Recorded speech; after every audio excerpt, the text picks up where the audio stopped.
शादी को अभी एक ही दिन हुआ था। रावी, प्रतीक की नई नवेली दुल्हन, आज अपनी पहली रसोई की रस्म निभा रही थी। वो थोड़ी नर्वस थी।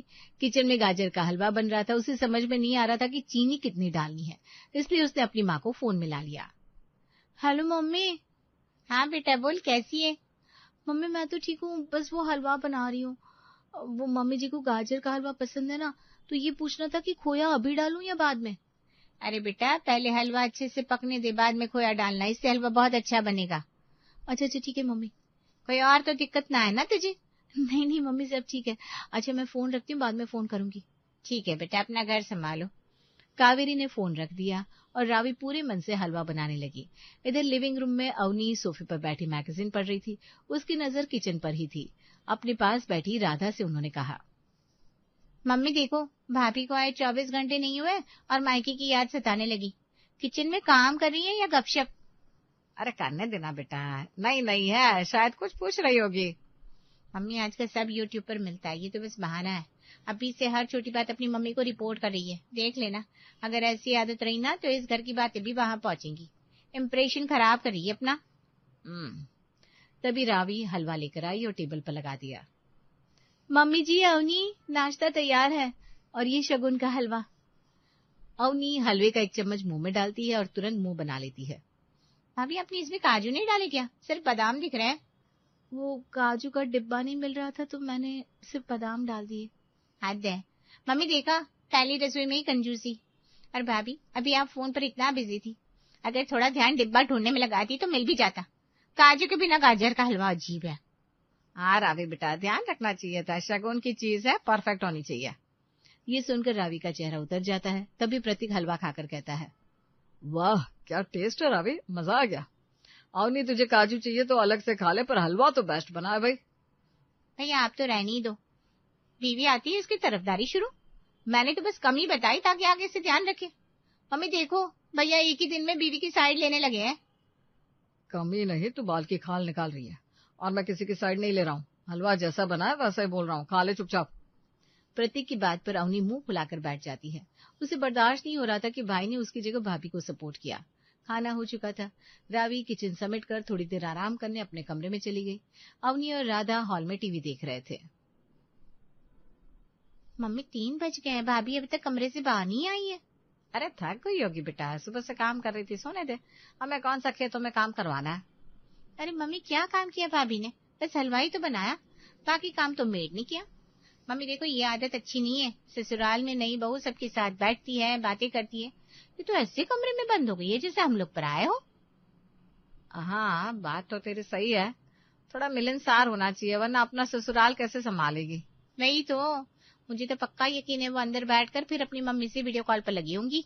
मम्मी ननद ऐसी है, सास वैसी है, यही चल रहा होगा।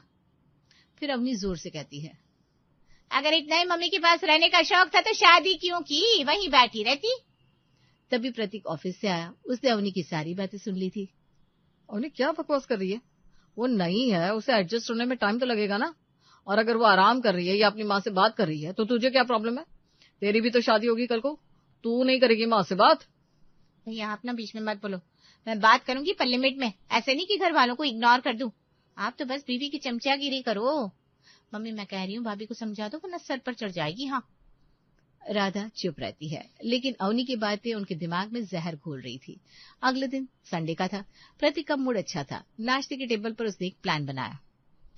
रावी आज शाम को फ्री रहना, हम लोग मूवी देखने चलते हैं और फिर डिनर बाहर ही कर लेंगे। शादी के बाद हम कहीं गए भी नहीं है।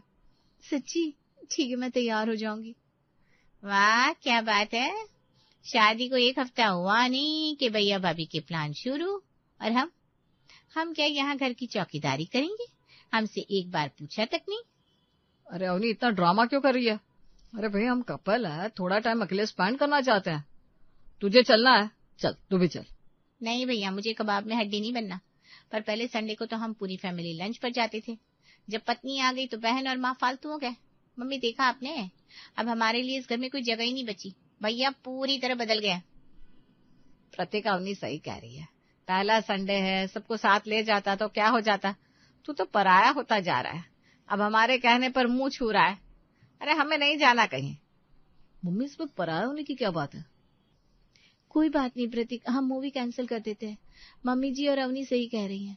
आज घर पर ही सबके लिए मैं कुछ स्पेशल बनाती हूँ, हम सब साथ में एंजॉय करेंगे।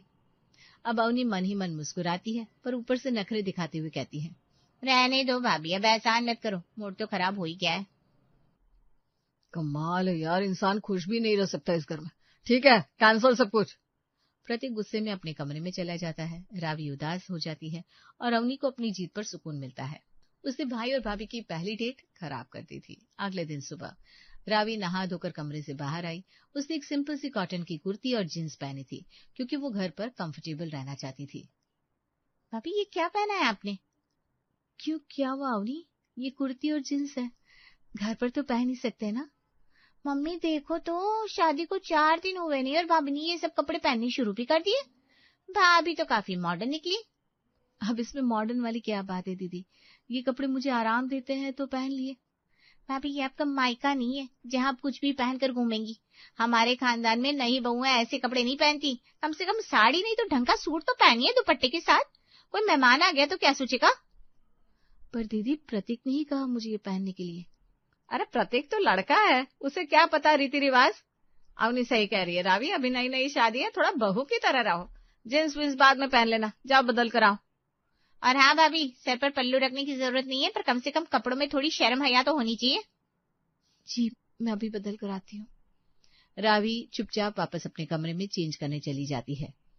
देखो मम्मी, शुरू में ना टाइट करके रखो, वरना ये आज जीन्स पहन रही है, कल को शॉर्ट्स पहनकर घूमेगी। राधा को भी अब अवनी की बातें सही लगने लगी थी। अगले दिन दोपहर में डोरबेल बजी। रावी ने दरवाजा खोला। सामने सावित्री जी खड़ी थी, जो ठीक ऊपर वाले फ्लैट में रहती थी। रावी बेटा कैसी हो? राधा है क्या? नमस्ते आंटी, मम्मी जी अंदर है, आइए ना। सावित्री जी अंदर आती है। अरे सावित्री, आओ आओ बैठो, बहुत दिनों बाद आई। हाँ बस घर के कामों में फुर्सत ही नहीं मिलती। तेरी बहू तो बहुत प्यारी है राधा, बड़ी सुघड़ लगती है। मुझे भी मेरे आकाश के लिए बस ऐसी ही लड़की चाहिए। तभी रावी सबके लिए चाय और नाश्ता लेकर आती है। भाभी मेरे लिए कॉफी लाना, चाय नहीं पीऊंगी। जी दीदी अभी लाती हूँ। रावी चुपचाप वापस किचन में कॉफी लाने चली गई। सावित्री ये सब बहुत गौर से देख रही थी। अचानक उनकी आंखों में एक चमक आती है, जैसे कोई फैसला लिया हो। राधा, मैं एक जरूरी बात करने आई थी। देख, हम सालों से पड़ोसी हैं। मैं तेरी अवनी को बचपन से देख रही हूँ। मेरा आकाश भी अब सेटल हो गया है। मैं सोच रही थी क्यों ना हम इस दोस्ती को रिश्तेदारी में बदल दें। मैं अवनी का हाथ अपने आकाश के लिए मांगने आई हूँ। सच में सावित्री, ये तो बहुत खुशी की बात है। आकाश तो हीरा लड़का है, और सबसे बड़ी बात, बेटी आंखों के सामने रहेगी। बस एक सीढ़ी ऊपर ही तो जाना है। हाँ आंटी, हमें कोई एतराज नहीं है। आकाश मेरा बचपन का दोस्त है, अवनी खुश रहेगी। वाह, ऊपर वाला फ्लैट, मतलब शादी के बाद भी मैं मम्मी के पास ही रहूंगी। जब मर्जी नीचे आ गई, जब मर्जी ऊपर। भाभी पर भी नजर रख सकूंगी। ससुराल भी मायके जैसा ही होगा। तो फिर पक्का समझू। बस एक बात है, मैं चाहती हूँ शादी जल्दी हो जाए। अगले महीने का मुहूर्त अच्छा है। हाँ हाँ, हम बिल्कुल तैयार हैं। रावी जा, मिठाई लेकर आ, अवनी की शादी पक्की हो गई। घर में सब खुश थे। आखिर अवनी की शादी जो पक्की हो गई थी। कुछ ही दिनों में अवनी और आकाश की शादी हो गई। विदा होकर अवनी को बस सीढ़ियां चढ़कर ऊपर वाले फ्लैट में जाना था। अवनी बहुत खुश थी। उसे लगा सास तो मम्मी की सहेली है और घर भी जाना पहचाना है, तो उसकी लाइफ सेट है।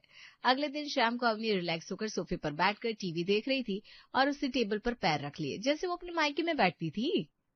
हाँ, फाइनली शादी हो गई।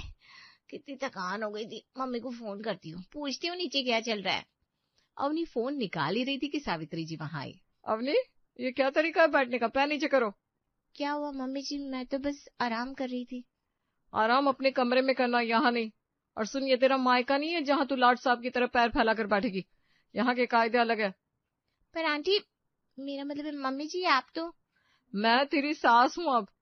देख, शादी होकर आई है तो बहू की तरह रहना सीख ले। मैंने देखा है तू नीचे अपनी भाभी पर कैसे हुक्म चलाती थी। यहाँ वो सब नहीं चलेगा। या जाकर सिंपल सा सूट पहन ले और फिर किचन में आ। रात के खाने की तैयारी करनी है।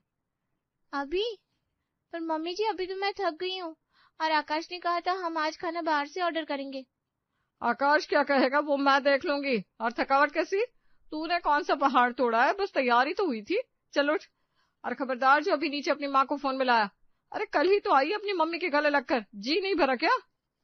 इस तरह सावित्री जी हुक्म देकर चली जाती है। अवनी हैरान रह जाती है। जिस घर को वो अपना दूसरा मायका समझ रही थी वो तो अचानक से ससुराल बन गया। ये आंटी को अचानक क्या हो गया? ये तो एकदम हिटलर बन गई है। अगली सुबह अवनी किचन में चाय बना रही थी। उसकी आदत थी कि सुबह उठते ही अपनी माँ के साथ गपशप करना। उसने फोन कान और कंधे के बीच फंसाया और नंबर मिलाया। तभी सावित्री जी पीछे से आई और कहा, क्या हो रहा है रावी बेटा? सुबह की चाय के साथ ब्रेकिंग न्यूज नीचे पहुंचाई जा रही है क्या? हाँ, नहीं तो मम्मी जी, वो तो बस मम्मी को गुड मॉर्निंग बोलने के लिए फोन किया था। गुड मॉर्निंग बेटा, अभी 2 दिन नहीं हुए तुम्हें नीचे से ऊपर आए। कोई 7 समंदर पार ब्याही नहीं गई हो जो इतनी याद सता रही है। याद है जब तुम्हारी भाभी रावी अपनी माँ से बात करती थी तो तुम क्या कहती थी? अगर माँ के पल्लू से ही बंधे रहना था तो शादी क्यों की? तो वही नियम यहाँ भी लागू होता है। इस घर की बातें इस घर में रहेंगी। 24 घंटे मम्मी मम्मी करने की जरूरत नहीं है। पहले चाय छानो, फोन बाद में। जी मम्मी जी। हद हो गई यार, ये तो मेरी शब्द मुझे वापस सुना रही है। अवनी तो अब सावित्री से परेशान हो चुकी थी। रात में अवनी को लगा कि सावित्री जी सो गई होंगी। उसने अपनी भारी साड़ी उतारी और एक आरामदायक टी शर्ट और पजामा पहनकर हॉल में आ गई। लेकिन जैसे ही वो सोफे पर बैठी, सावित्री जी अपने कमरे से बाहर निकली। अवनी को देखते ही उनकी भवें तन गई। हे भगवान, ये क्या हुलिया बना रखा है? हम किसी पजामा पार्टी में आए क्या? मम्मी जी, वो साड़ी में बहुत गर्मी लग रही थी। घर में तो बस हम लोग ही है ना, तो मैंने सोचा। सोचना बंद करो अवनी। घर में हम लोग है का क्या मतलब? अगर अभी कोई मिलने आ गया तो क्या इज्जत रह जाएगी मेरी? कहेंगे सावित्री की बहू कैसे कपड़े पहनकर घूमती है। तुम्हें याद नहीं तुमने रावी से क्या कहा था? मर्यादा कपड़ों में होनी चाहिए। जाओ अभी कभी जाकर बदलो। जब तक इस घर की बहू हो ढंग के कपड़े पहनोगी। ये सब पहना है तो अपने मायके जाओ, यहाँ ये सब तमाशा नहीं चलेगा। पर मम्मी जी। पर कुछ नहीं, तुम इतनी समझदार हो, अगर भाभी को समझा सकती हो तो खुद तो समझ ही सकती हो। जाओ जाकर चेंज करो। अवनी के पास कोई चारा नहीं था। उसने जाकर कपड़े चेंज कर लिए। ऐसे ही 4 दिन बाद रविवार आया, वही दिन जब अवनी ने अपनी भाभी का प्लान खराब किया था। आज आकाश और अवनी ने बाहर डिनर का प्लान बनाया। अवनी बहुत खुश थी कि कम से कम घर से बाहर निकलने तो मिलेगा। दोनों तैयार होकर जैसे ही दरवाजे तक पहुंचे, सावित्री जी बाहर आई। कहाँ की तैयारी है भाई? बड़े बन ठन के निकले हो। मम्मी, हम जरा डिनर के लिए बाहर जा रहे हैं, 1-2 घंटे में आ जाएंगे। अच्छा ठीक है, जाओ। अब बुढ़ापे में माँ को कौन पूछता है। पहले संडे को हम साथ बैठते थे, लूडो खेलते थे। अब पत्नी आ गई तो माँ तो फर्नीचर हो गई। जाओ बेटा, मौज करो। मैं अकेली बची हुई बासी रोटी खा लूंगी। मम्मी जी, आप भी चलिए ना हमारे साथ। नहीं बेटा, तुम दोनों एंजॉय करो। मुझे तो लगा था शादी के बाद परिवार बढ़ता है, पर यहाँ तो बेटा ही बढ़ गया। नहीं मम्मी, ऐसी बात नहीं है। अम्मी छोड़ो यार, मम्मी अकेले बोर होंगी। हम कैंसिल करते हैं, घर पर ही कुछ मंगा लेते हैं। आकाश, पर हमने बुकिंग की थी। अवनी प्लीज, मम्मी की तबीयत ठीक नहीं लग रही है। अवनी हैरान रह गई, क्योंकि ठीक यही सीन उसने नीचे क्रिएट किया था। आज वही तीर उसके सीने पर लगा था। अब उसे रावी के साथ किए अपने बर्ताव याद आ रहे थे। रात में आकाश ने बाहर से खाना मंगवा लिया। सभी ने खाना खाया और सोने चले गए, पर अवनी को आज नींद नहीं आ रही थी। वो हॉल में बैठी रो रही थी। तभी सावित्री जी पानी पीने बाहर आई। सावित्री जी को देखकर अवनी ने कहा, मम्मी जी, आखिर मैंने आपका क्या बिगाड़ा है? अब मेरे पीछे क्यों पड़ी है? मेरी सास कम दुश्मन ज्यादा लग रही है। न मन का पहनने देती है, न बात करने देती है, न पति के साथ कहीं जाने देती है। क्या मैं इस घर की बहू नहीं हूँ? क्या मेरी कोई इच्छा है नहीं है? दर्द हो रहा है अवनी? बुरा लग रहा है? घुटन हो रही है? हाँ, हो रही है, बहुत हो रही है। यही घुटन रावी को भी होती थी जब तुम उसे ताने मारती थी। जब वो अपनी माँ से बात करती थी तो तुम्हें साजिश लगती थी। जब मैंने तुम्हें रोका तो तुम्हें घुटन लगी। जब वो जींस पहनती थी तो वो बेशर्म थी। जब तुम्हें रोका गया तो तुम्हारी आजादी छिन गई। जब वो अपने पति के साथ जाना चाहती थी तो वो परिवार तोड़ने वाली थी। और आज जब मैंने तुम्हें रोका तो मैं दुश्मन हो गई। सावित्री की बात सुनकर अवनी का रोना अचानक रुक गया। वो सावित्री को देखने लगी। मैं कोई दुश्मन नहीं हूँ बेटा, मैं बस एक आईना हूँ। मैं तुम्हें वही दिखा रही थी जो तुम नीचे कर रही थी। मुझे जींस से, तुम्हारे फोन से या तुम्हारे घूमने से कोई दिक्कत नहीं है। मैं तो बस चाहती थी कि तुम महसूस करो कि एक ननद का छोटा सा ताना एक भाभी का दिल कैसे छलनी करता है। तुम उस घर की बेटी हो, पर रावी भी किसी की बेटी है। मम्मी जी, मुझे माफ कर दीजिए। मुझे सच में नहीं पता था कि ये बातें इतना चुभती है। मैंने भाभी के साथ बहुत गलत किया। मैं बहुत बुरी हूँ। बुरी नहीं, बस थोड़ी नासमझ थी। अब समझ गई ना?